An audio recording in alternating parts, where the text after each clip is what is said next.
Amém, glória a Deus. Boa noite, gente. Tudo bem? Obrigado aos músicos, vocês podem sentar. Para mim é um motivo de muita honra, de muita alegria estar aqui, revendo alguns irmãos, alguns colegas também de ministério, revendo alguns irmãos aqui da igreja de Arco Verde, mas principalmente eu me alegro em ver as pessoas que eu não conheço ainda. Cada vez que eu venho e vejo alguns rostos novos, isso me mostra que a igreja está crescendo, que vidas estão sendo alcançadas. Talvez você não tenha a dimensão de quanta excelência está sendo exalada nesse lugar. Sabe quando a gente vem a cada domingo e as coisas vão mudando e acontecendo, talvez você não perceba a evolução que a sua igreja está tendo. Eu não falo somente no aspecto de estrutura, que é visível, qualquer pessoa pode perceber, mas mesmo na dimensão espiritual. É como um filho. Você talvez que tem um filho pequeno, vê o seu filho crescer todo dia e você não percebe aquele aumento gradual. Mas uma pessoa que visita você a cada 6 meses, ele diz, olha como essa pessoa cresceu nesses 6 meses. Eu posso dizer isso em relação a essa igreja. Olha como a igreja tem crescido. Amém? Olha como você tem alcançado coisas preciosas e poderosas em Deus. Essa igreja, ela tem uma certa inspiração apostólica. Essa igreja tem inspirado não somente o sertão do Moxotó aqui em Arco Verde, mas também o sertão do Pajeú, sertão do Araripe, muitos outros lugares. Pastores nasceram daqui e foram para outras cidades, e eu declaro que muitos mais ainda vão se levantar nesse lugar. Não apenas para inspirar o presídio, não apenas para inspirar toda essa cidade, mas para inspirar todo o sertão e, por que não dizer, partes do Brasil e fora dele.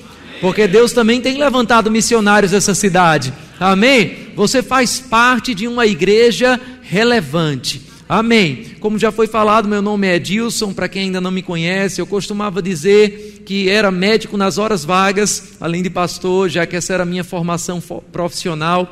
Fiz isso na UFPE em Recife, mas há cerca de 3 anos e meio, mais ou menos, eu deixei de exercer a medicina para me dedicar exclusivamente ao pastoreio. E se você quer conhecer um pouco mais sobre a gente especificamente, nós temos um site, chama-se pastoredilson.com. Você deve ter recebido um panfleto, se não recebeu, você pode pegar ao final do culto também, onde você vai ter no nosso site alguns artigos sobre temas relevantes para os nossos dias, numa linguagem não necessariamente evangélica, ou seja, nós vamos falar, por exemplo, que a Bíblia e a ciência falam a respeito de aborto, o que a Bíblia e a ciência falam a respeito de política. Será que cristianismo e política pode se misturar? Se pode, como deve ser essa mistura? Como devemos influenciar a política como cristãos? A Bíblia diz que nós devemos estar preparados para defender a razão da esperança que há em nós.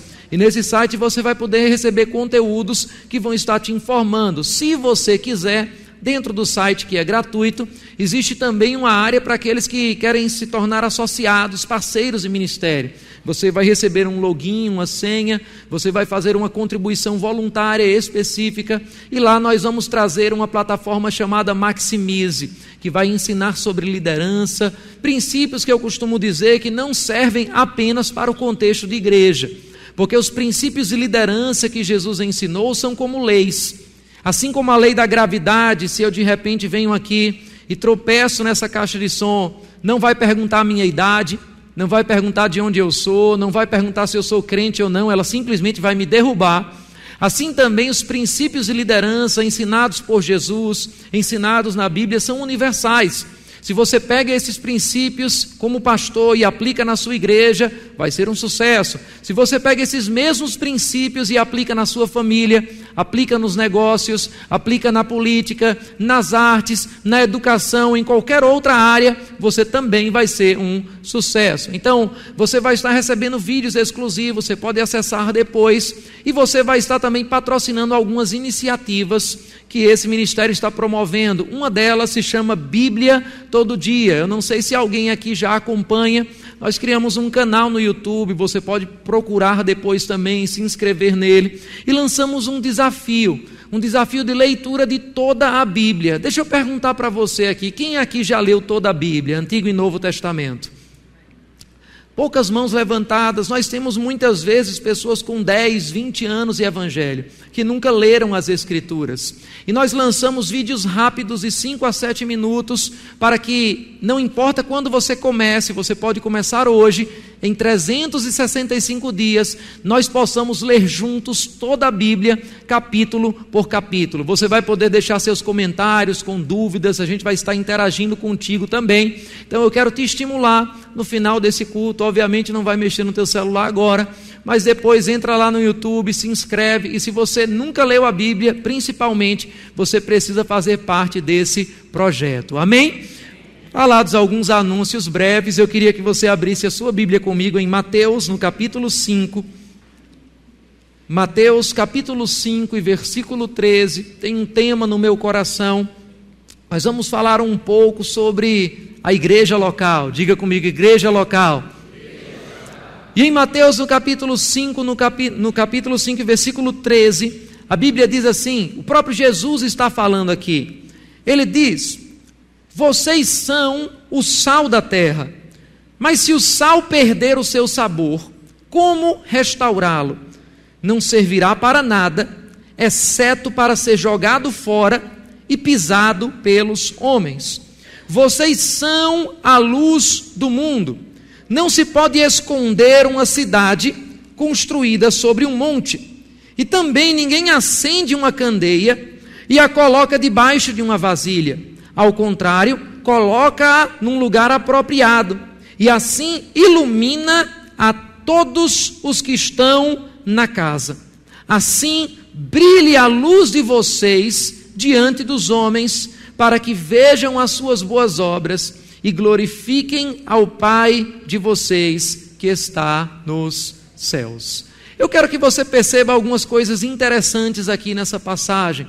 A primeira delas é que Jesus estava falando não apenas sobre os discípulos que estavam com eles naqueles dias, mas também está falando sobre você, amém?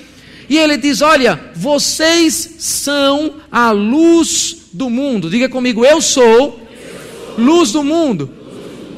É interessante porque quando a gente pensa nisso, quando a gente pensa nessa expressão, muitas vezes pensamos que Jesus está dizendo que nós somos iluminados. Eu não sei se já aconteceu com você, mas certamente comigo, com alguns pastores, com algumas pessoas aqui, você vai ver pessoas lá fora no mundo chegando e dizendo: olha, pastor, parece que você é iluminado, parece que tem algo diferente sobre você. Sem saber dizer o termo bíblico ou um termo correto, eles podem dizer: olha, tem uma áurea diferente sobre você, tem uma coisa diferente sobre você. Na verdade, a Bíblia não diz que nós somos iluminados, a Bíblia diz que nós somos luminosos.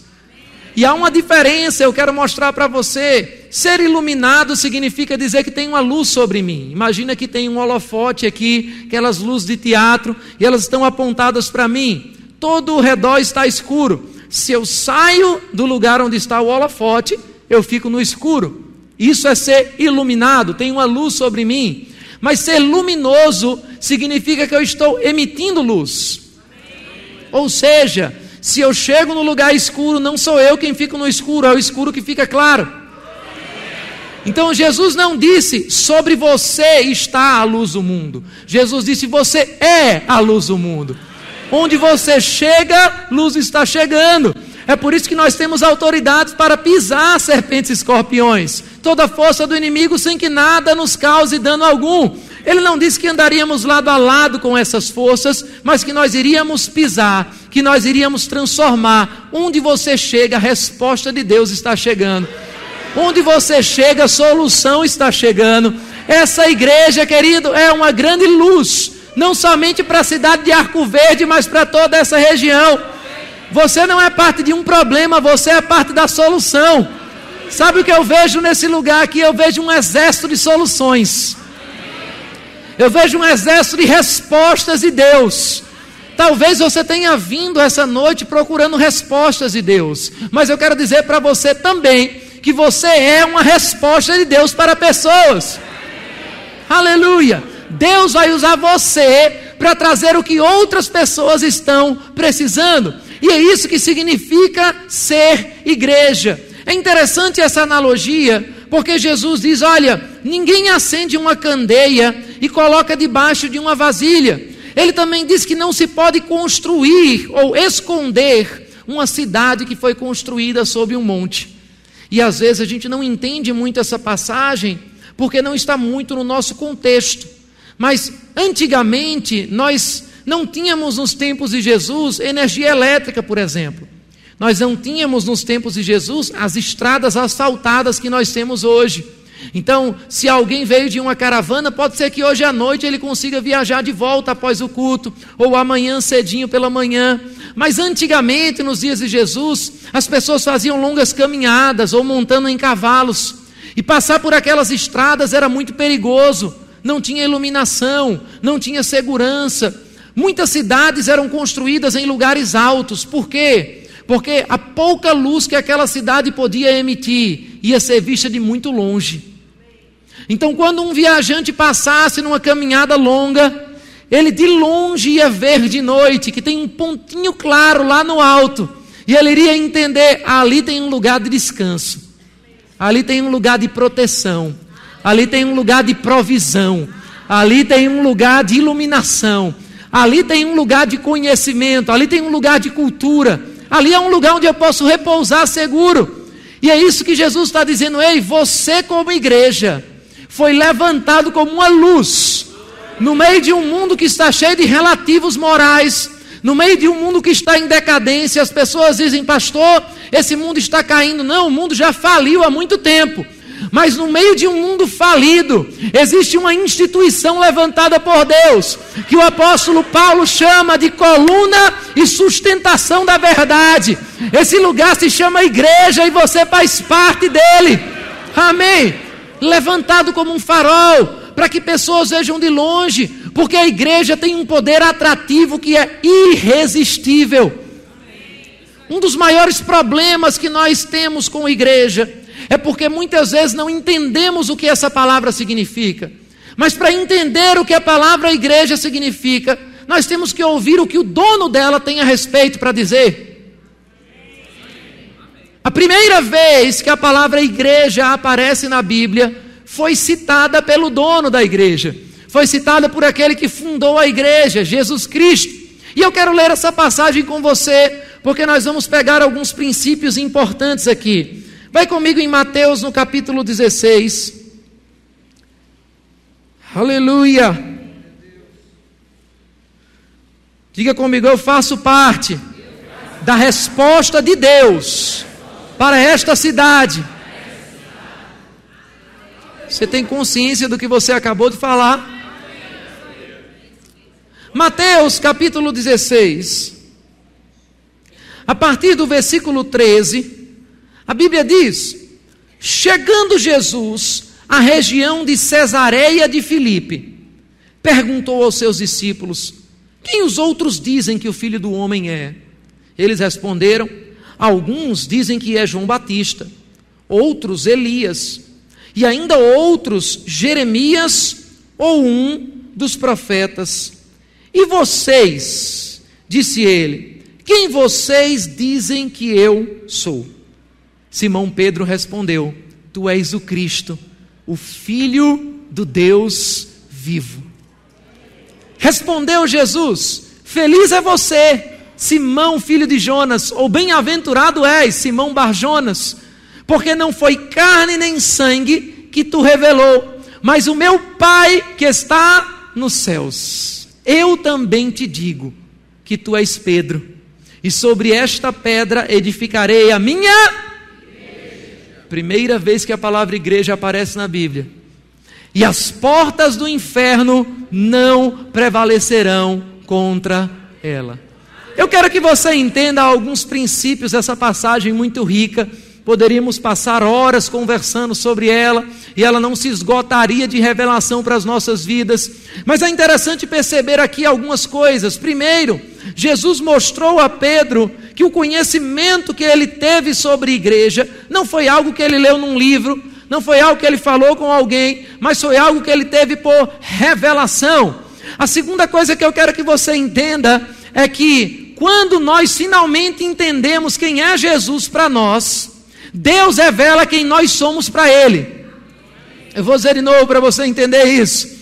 Você só se encontra em Deus quando você encontra Deus em você. Jesus ouviu de Pedro: você é o Cristo. E quando ele estava dizendo Cristo, ele não estava usando o sobrenome de Jesus. Jesus Cristo não é como Edilson de Lira, por exemplo. Ele não era da família de Cristo, não existia essa família.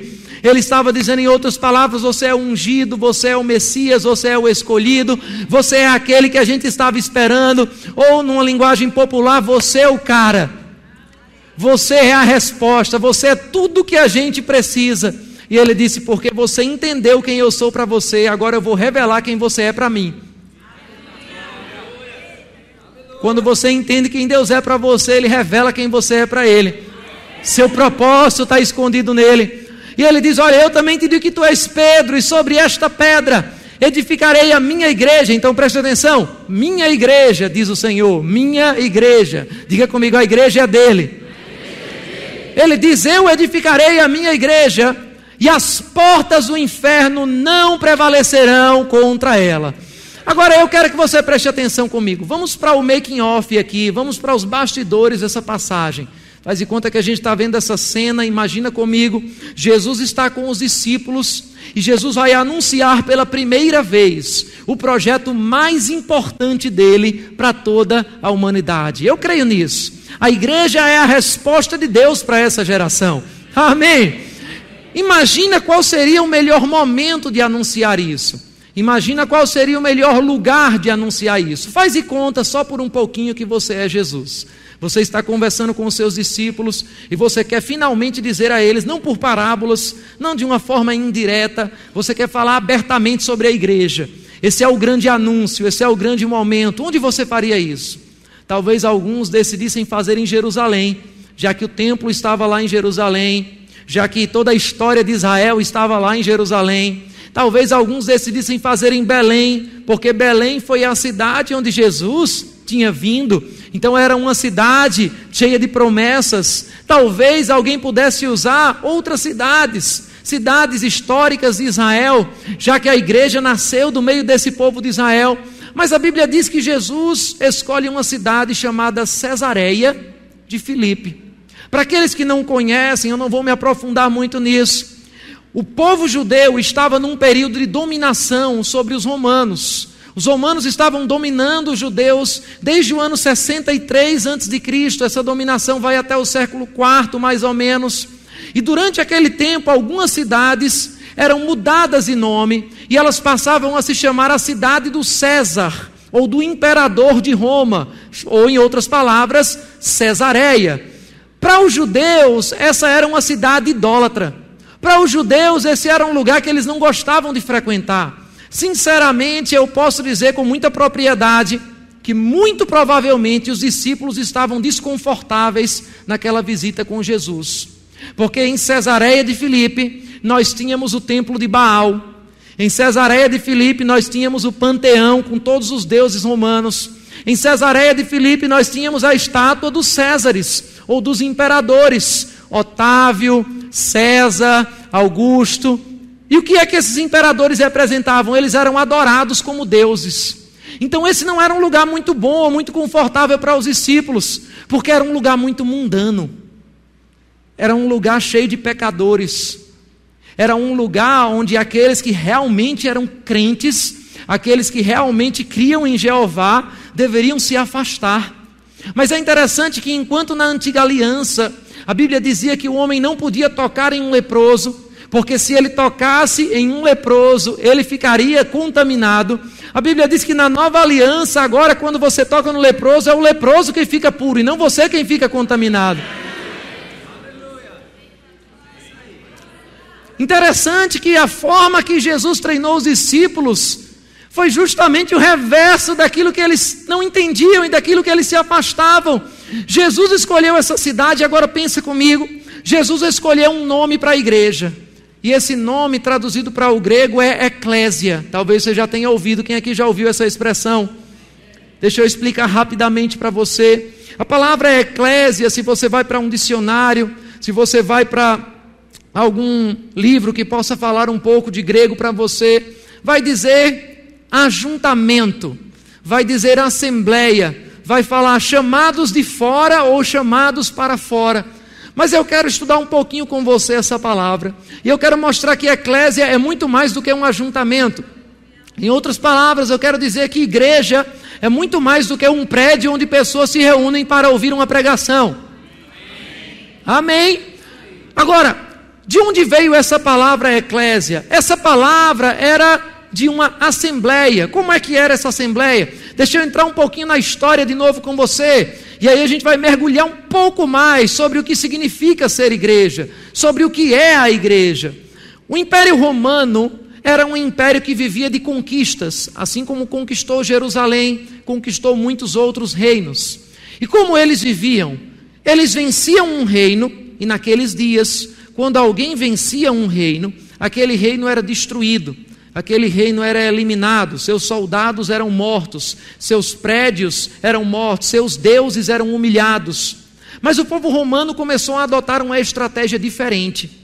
O povo romano entendeu o que hoje a gente poderia chamar de globalização, ou de globalismo. O Império Romano entendeu que quando se conquistava um reino, você não precisava necessariamente destruir aquele reino, porque uma conquista tinha duas etapas, e daqui a pouquinho você vai entender onde a gente vai chegar. Para se conquistar, primeiro você precisaria de uma fase que eles chamavam de fase dura, ou seja, é uma fase de batalha, é uma fase de guerra, é uma fase de sangue, é uma fase onde vai ser pessoas mortas. Mas depois dessa conquista, eles não matavam todos os que estavam naquele lugar, eles não destruíam todos os deuses, eles não matavam nem os reis daquele reino vencido. Eles juntavam uma assembleia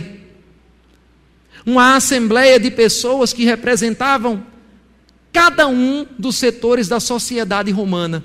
Então imagina comigo aqui, Roma venceu mais um reino, e aí eles reuniam um grupo de cerca de 300 pessoas, você pode ler isso na história do Império Romano. Dentre essas pessoas, eles reuniam médicos, eles reuniam advogados, eles reuniam filósofos, eles reuniam professores, eles reuniam influenciadores de cada uma das áreas da sociedade romana. E eles separavam esse grupo com uma missão. Depois que os soldados foram, agora esse grupo iria. Que grupo era esse? Era um grupo de influência. Era um grupo de pessoas que iriam trazer uma segunda etapa de dominação. Existe uma primeira dominação que é a guerra, mas existe uma segunda etapa de dominação que é a dominação cultural. E o que é que esse povo fazia? Eles se infiltravam no meio daquela geração, no meio daquele reino vencido, e eles iriam inspirar o povo daquele reino com os valores, com os princípios, com a cultura de Roma. Então presta atenção, você vai entender. Um médico romano chegava e ele começava a se infiltrar entre os médicos daquele reino vencido. E eles diziam, olha, a nossa medicina faz isso e a nossa medicina é assim. E ele dizia, olha, mas a medicina de Roma faz isso e a medicina de Roma faz assim. E eles começavam a olhar para a medicina romana, para os livros de Roma, para os pensadores de Roma na medicina, e eles começavam a estudar a medicina romana. E então os professores chegavam e diziam, olha, nossos deuses são assim, nossos mitos são esses. E então os professores e os filósofos chegavam e diziam, olha, os deuses de Roma são esses. E os mitos fundadores de Roma são esses. Eles começavam a estudar e eles começavam a admirar. E pouco a pouco, aquele reino vencido, sem sequer perceber, estava se tornando Roma. Estava desejando ser romano. E uma vez que você deseja ser romano, não tem mais sentido você lutar contra alguém que está te conquistando, porque não é mais alguém que te conquistou, você é ele. Quantos estão entendendo isso? Enquanto você é um reino vencido, a cada 5 anos você vai ter uma rebelião, você vai ter alguém tentando ser independente de novo. Mas uma vez que você é romano, uma vez que você adquire a cidadania romana, qual é o sentido de você se rebelar contra um reino que você faz parte agora? Então aquele grupo ganhava a fase mais importante da guerra sem levantar uma espada, sem matar uma pessoa sequer, simplesmente através de uma dominação de influência. Diga comigo, influência. Você pode pensar que isso é muito longe do nosso tempo, mas eu vou trazer um exemplo mais atual para você entender. Os jovens, os adolescentes do Brasil, Eles vivem assistindo filmes principalmente americanos, séries principalmente americanas. E como é que funciona num filme? Sempre de uma forma subliminar, você vai ver no final daquele filme de ação, um soldado americano saindo vencedor, a bandeira dos Estados Unidos hasteando, e aquele outro país explodindo todo. Um soldado foi lá e acabou com a nação inteira. Porque implicitamente você está dizendo, olha, o soldado americano é um soldado perfeito. A guerra americana é uma guerra perfeita. Então, meu sonho, o sonho da maioria da juventude, é ter um green card e morar nos Estados Unidos, porque lá é o melhor lugar do mundo. Ou seja, os americanos entenderam que eles não precisam enviar um tanque de guerra para um país, eles podem enviar o cinema, eles podem enviar um livro, eles podem enviar um pensador, e simplesmente influenciar aquela geração para querer fazer parte. Você não vai se rebelar contra aquilo que você quer fazer parte. E você pode dizer, pastor, tem certeza que eu estou numa igreja, tem certeza que eu estou ouvindo a palavra? Mas vamos chegar lá. Jesus escolheu a cidade de Cesareia, cidade dos Césares. O nome desse grupo de elite que Roma usava para influenciar um reino vencido era Eclésia. E aí Jesus chega naquela cidade. Eu vou voltar para você com o making of. Os discípulos estão incomodados. Jesus, vamos voltar para Jerusalém, vamos nos purificar no templo. E lá está Jesus olhando para aquelas estátuas e vários imperadores romanos. E aí ele diz para os discípulos algo. Sabe de uma coisa? Eu também vou montar a minha eclésia. Aleluia. Ele vê aquela cidade judaica sendo colonizada com a cultura romana, sendo influenciada pelos romanos. E ele diz, eu também vou montar a minha eclésia.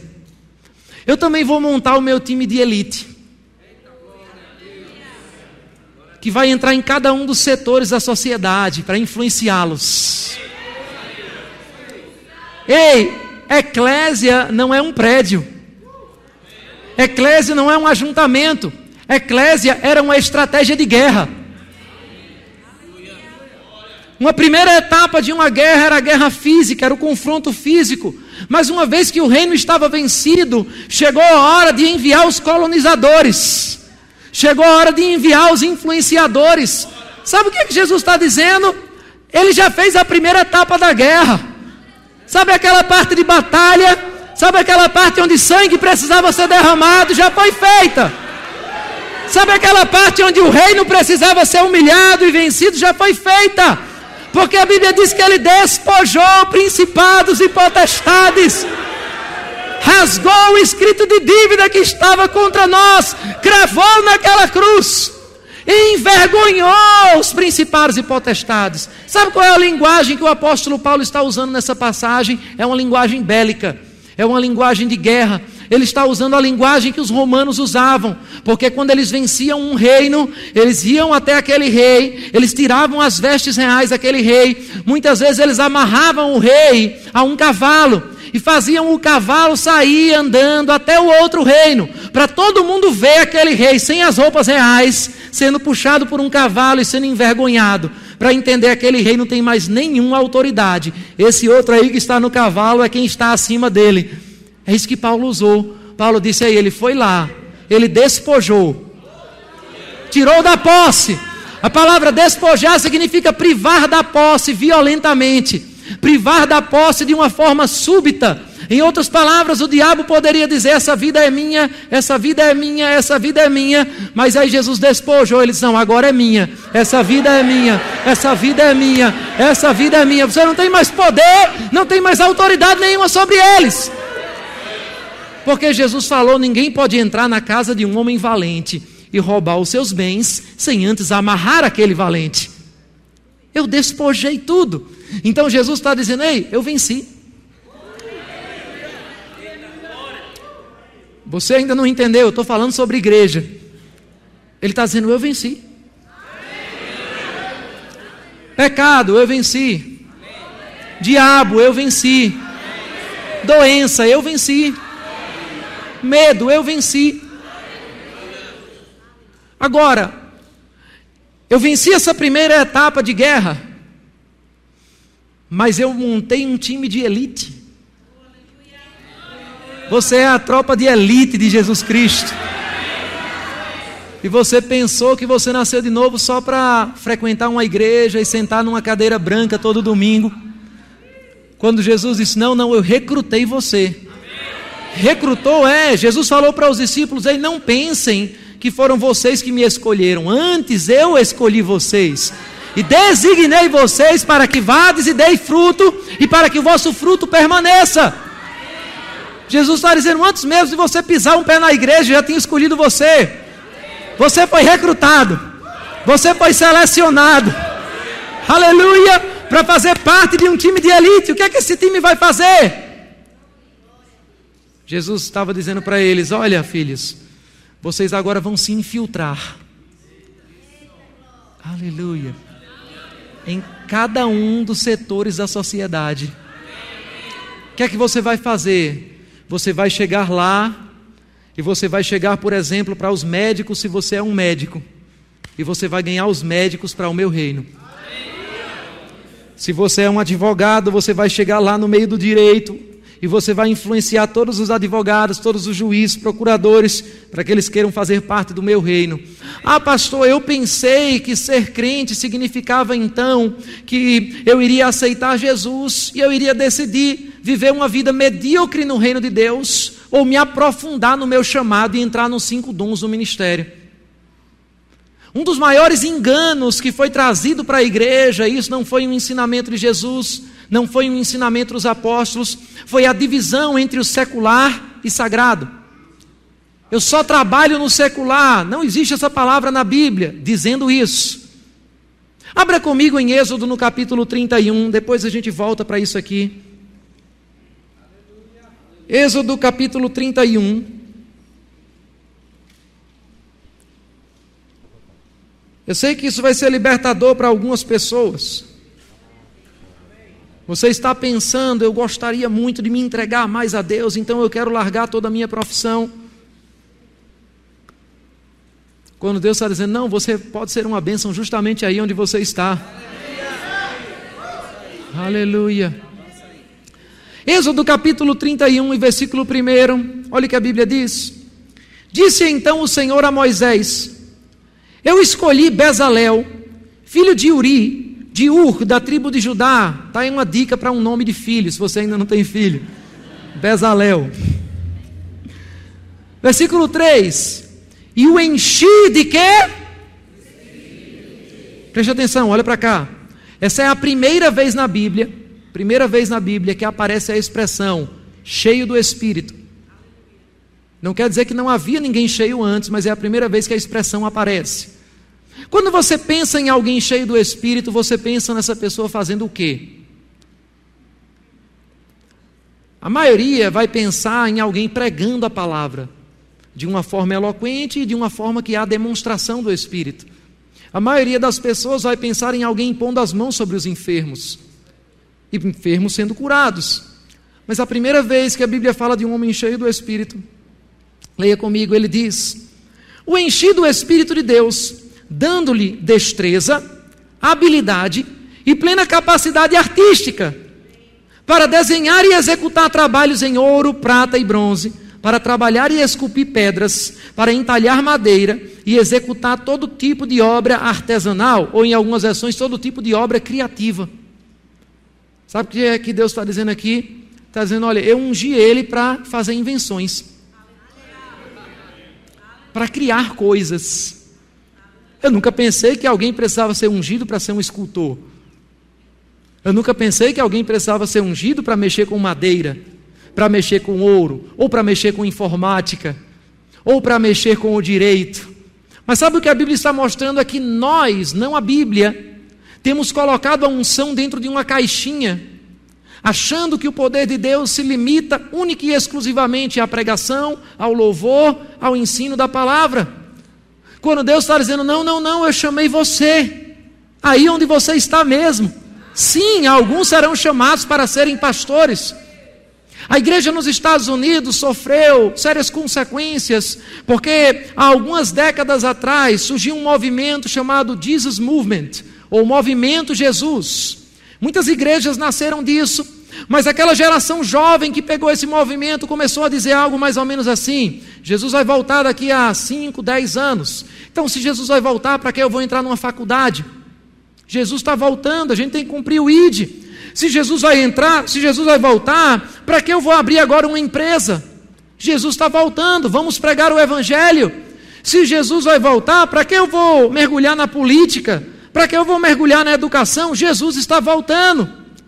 Passaram-se 10, passaram-se 20 anos, e uma geração foi perdida nos Estados Unidos. Os maiores empresários lá do Vale do Silício, lá dos grandes nichos de empresários americanos, não eram cristãos. Os maiores médicos não eram cristãos. Os maiores músicos e a maior influência da música nos Estados Unidos e no mundo não foi cristã, foi secular. Por quê? Porque uma parte da igreja decidiu viver numa bolha evangélica. Decidiu perder o contato com a sociedade. E deixa eu te dizer uma coisa: se o propósito de Deus fosse fazer você perder o contato com a sociedade, você nasceria de novo e iria direto para o céu. Olhe para quem está do seu lado, diga para essa pessoa: você está aqui por um motivo.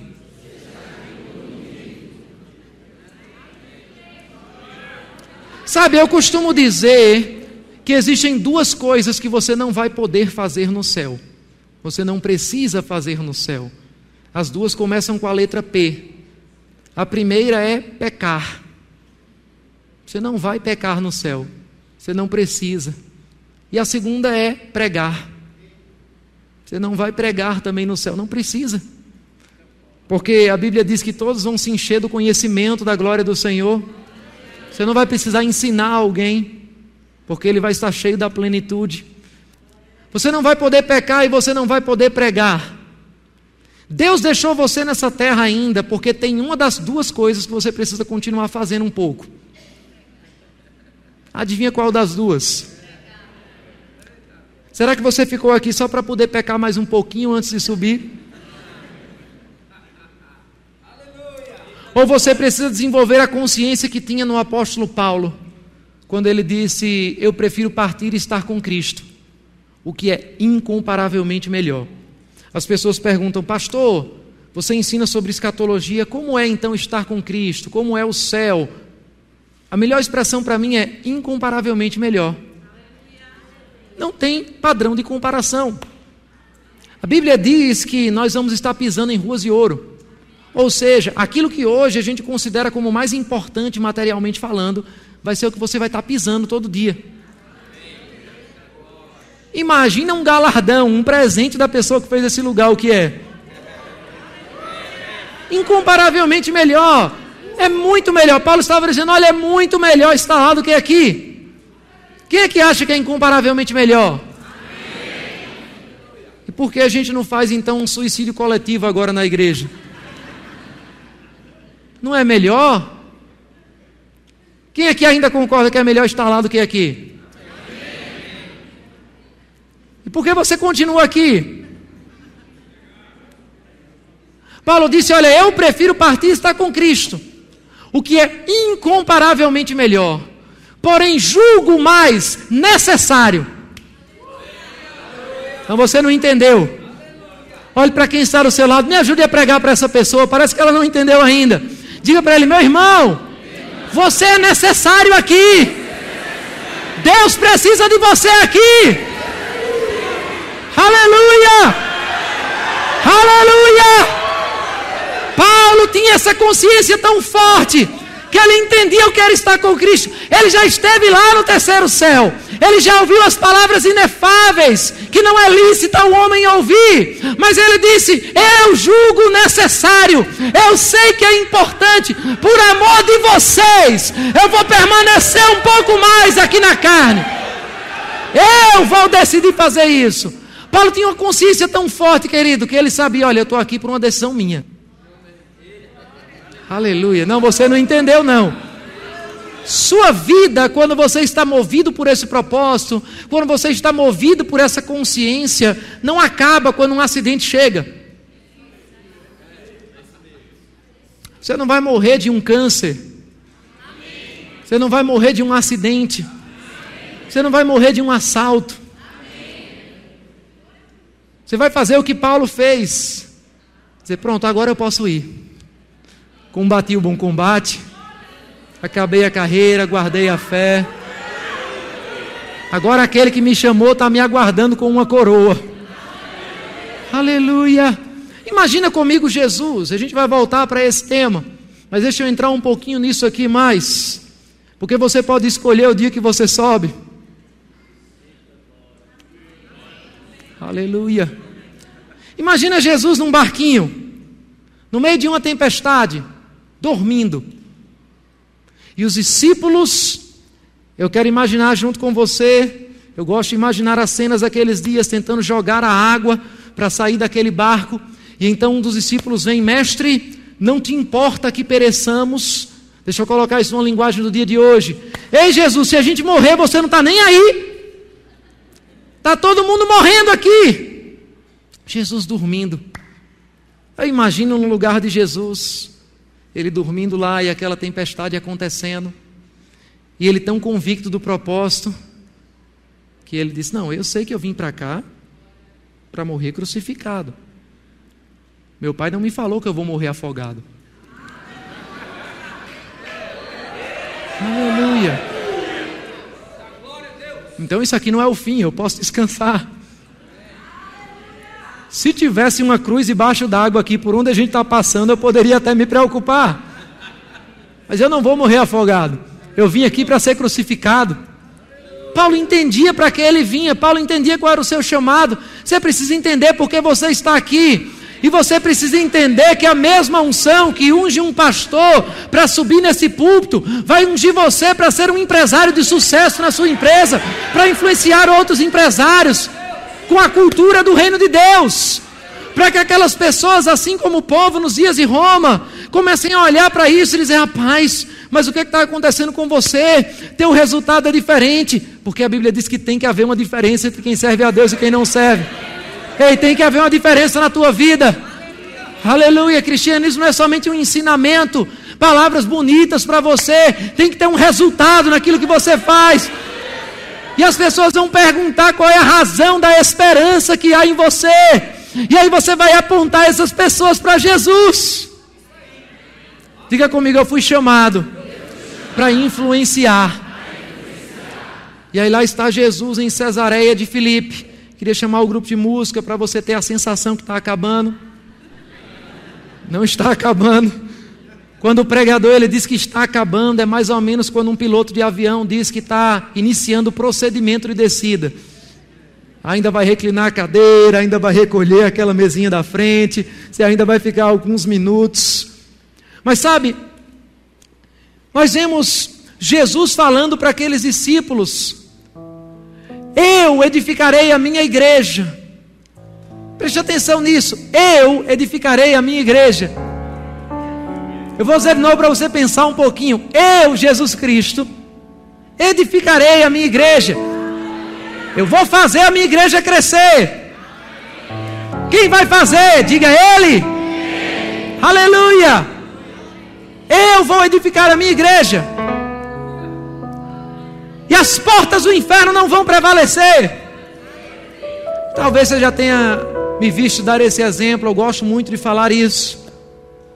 Vai ser uma pergunta difícil, então preste atenção agora. Onde é que estão as portas do inferno? No céu ou no inferno? Vou dar uma dica para você. As portas do inferno estão no céu ou no inferno? Então faz de conta que esse lado aqui é o inferno, que o pastor está do lado de cá. Então, eu preciso exemplificar favorável, né? Vê o que Jesus diz. Igreja, eu vou edificar a minha igreja vai crescer. E as portas do inferno, onde é que estão as portas do inferno? A minha igreja vai crescer. A minha igreja vai crescer. A minha igreja vai crescer. E as portas? Não, você não vai. Posso entrar? Não. As portas vão cair. Sabe quando você assiste um filme de ação policial, que as pessoas entram na casa do bandido, eles chutam a porta, a casa caiu, chegou a lei e a ordem nesse lugar, É mais ou menos isso que a igreja faz com o diabo. A casa caiu, diabo. Perdeu. Não tem mais vez a doença nesse lugar. Onde a igreja chegou, não tem mais vez a pobreza. Não tem mais vez a fome. Ei, eu não acredito numa igreja que não transforma a sociedade onde ela está inserida ao longo do tempo. Porque essa igreja chegou aqui, essa cidade é outra, esse bairro é outro, a sua casa é outra, a sua família é outra. As portas do inferno não podem prevalecer. É isso que é a igreja. Não, a gente não está num cruzeiro de luxo, a gente está num bote salva-vidas, lançando mais pessoas para buscá-las. Não, pastor, mas está tão bonzinho aqui. Mas deixa eu te dizer uma coisa. Deus não está juntando você aqui somente para ouvir uma palavra bonita, para ouvir um louvor que faz uma massagem na sua alma. Você se sente tão bem, eu me senti tão bem. Não, você não veio ouvir uma palestra de autoajuda. Você não veio ouvir uma mensagem motivacional. Você está sendo treinado para influenciar esse mundo. Sabe o que é que você está fazendo? Você está no refeitório de um exército. A Bíblia compara a igreja a um exército de Deus. E um exército, você não avalia a força de um exército pelo número de soldados que estão comendo no refeitório. Você avalia a força de um exército pelo número de soldados que estão nas trincheiras. A força de uma igreja não está em quantas pessoas frequentam essa igreja. Não está em quantas pessoas sentam nas cadeiras. Está em quantas pessoas se levantam dessas cadeiras para fazer alguma coisa. Deus está recrutando você para fazer algo. Deus não chamou você para assistir uma palestra em um clube. Igreja não é uma versão diferente de um Rotary Club ou de qualquer outro clube social.